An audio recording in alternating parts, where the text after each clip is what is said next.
I just read this super interesting idea in a book and I just wanted to share it before I forget it. It's about why modern men have less of a masculine presence, less testosterone, all of that stuff. Um, Basically, we had two world wars not that long ago happening, and pretty much the entire Western world was part of it. So, what happened was a lot of the men got dragged off to war, and let's say the population had equal amounts of alphas and betas before the wars, right? So you'd have had guys who are more genetically gifted, more, higher levels of testosterone, more aggressiveness, more assertiveness. And then the war happens. So when the war happens, who's more likely to rush to the front lines, rush the beaches in Normandy, be the last ones to retreat? Who's the more likely to be full of bravado during the war and therefore die and be weeded out of the gene pool? I guess the conclusion is the men who came back from these wars, or the men who never even went to war, are the ones who were lower testosterone, lower in risk taking, and those are the men who got to further their genes into the gene pool. And these would be, we're talking about our grandparents here, so not that long ago.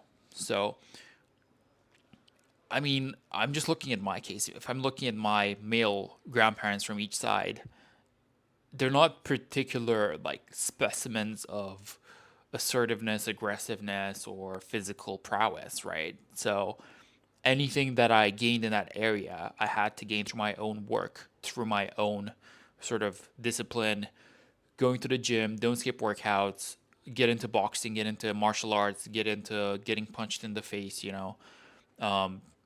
be, do supplements that boost your testosterone. So all of that did not come naturally to me, and I think it doesn't come naturally to most guys these days, because of one of the main reasons being the thing about what happened in our history. So I think it's good to be aware of that, like have a good hard look at your lineage and decide, do I come from a lineage of absolute genetic specimens? And if that's not true, you're gonna have to be sort of at peace with the idea that you're gonna have to work a little bit harder if you want to make yourself that. But the good thing is they've done a study.